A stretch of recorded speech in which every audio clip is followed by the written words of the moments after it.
જય માતાજી, જય શ્રી કૃષ્ણ। તો આજે આપણે આવી ગયા છીએ ઠેવી ગામની આંગણે કે આદેશ આશ્રમ આવેલો છે। તો આજે છે અમાનો દિવસ, તો તેમની સંપૂર્ણ માહિતી મેળવીશું। વિડીયોમાં બન્યા રહેજો। જો અમારી ચેનલ ઉપર નવા હોય તો ચેનલને લાઇક, શેર અને સબસ્ક્રાઈબ કરવાનું ભૂલતા નહીં।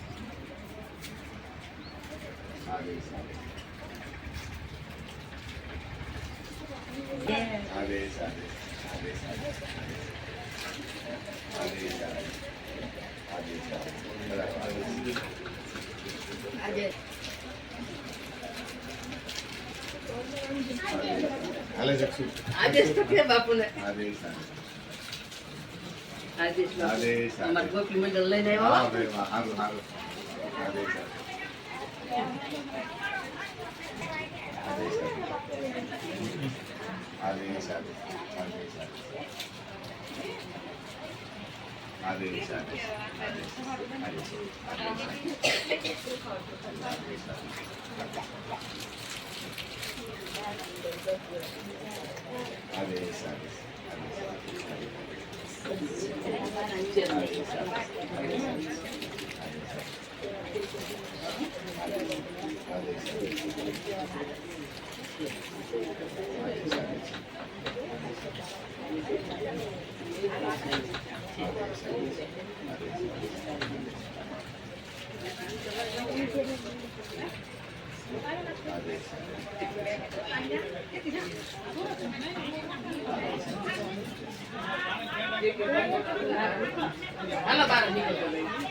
આદેશ તો આપણે અત્યારે આદેશ આશ્રમની અંદર આવેલા છો અને કયા ગામથી આવો છો ને કેટલા સમયથી તમે આમાં ભરો છો તે માહિતી આપશો।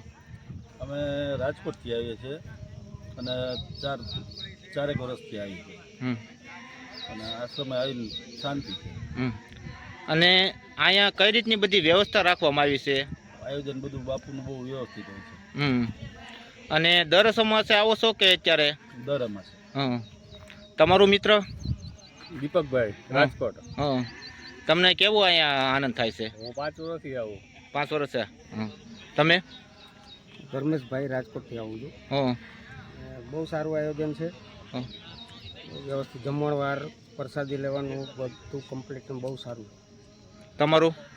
મારું અહીંયા મૂળ ખાલપર અને અત્યારે હાલ રાજકોટ રહું છું અને હું છેલ્લા 7-8 મહિનાથી આવું છું અને અહીંયાનું આયોજન એટલે 24 કલાક ભંડારો ચાલુ હોય, જમણવાર અનક્ષેત્ર ચાલુ હોય અને બસ એ જ સેવા કરીએ છીએ। તમારું? હું રાજકોટથી આવું અને 2 મહિનાથી આવું હોય। 2 મહિનાથી બહુ વ્યવસ્થિત અહીંયા બધા કાર્યકરો પોતપોતાનું કાર્ય કરે। 24 કલાક અનક્ષેત્ર ચાલુ હોય। દર અમાસે 1500 થી 2000 માણસો અહીંયા પ્રસાદી ગ્રહણ કરે છે અને કાયમ માટે 100, 200, 500 વ્યક્તિ તો હોય જ છે અહીંયા ડેઈલી। હા, ડેઈલી માટે। આદેશ મૂળ ગામ મારું ઠવી છે। અત્યારે હાલ નખત્રાણાથી અમે દર વર્ષે અમાસ ભરવા અહીંયા દર મહિને આવીએ છીએ અને જેતુ બાપુનું કામકાજ બહુ જ સારું છે। અહીંયા ગૌશાળા ચાલે છે, અન્નક્ષેત્ર ચાલે છે અને ગરીબોને બધાને કીટોનું પણ વિતરણ થાય છે।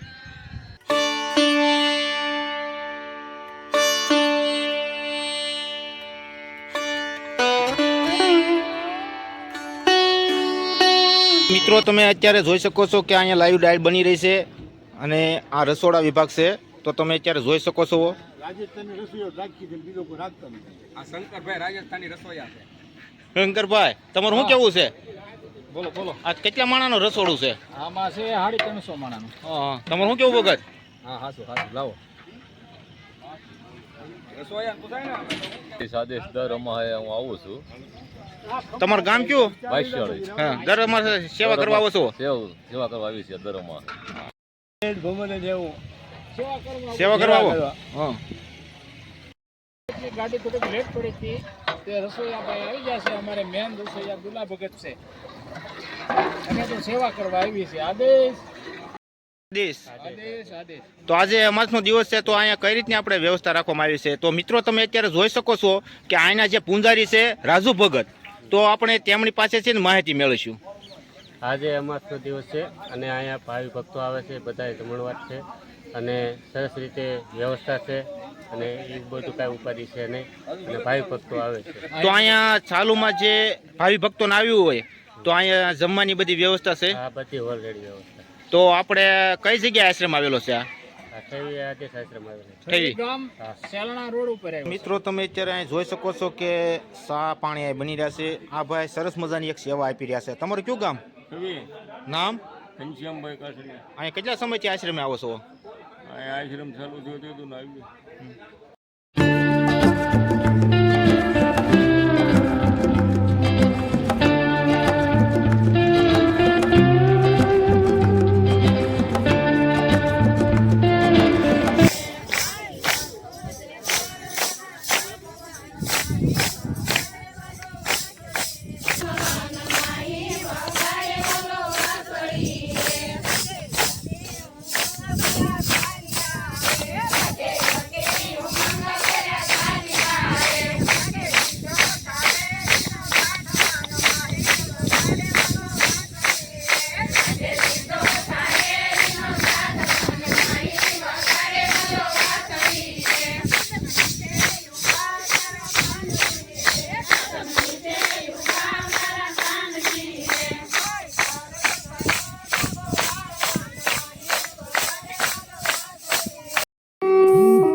મિત્રો આ વિડીયો તમને કેવો લાગ્યો જરૂરથી કોમેન્ટ કરજો અને અમારી ચેનલ ઉપર જો નવા હોય તો ચેનલને લાઇક શેર અને સબસ્ક્રાઈબ કરવાનું ભૂલતા નહીં અને વધુમાં વધુ લોકો સુધી વિડીયો શેર કરજો. જય માતાજી.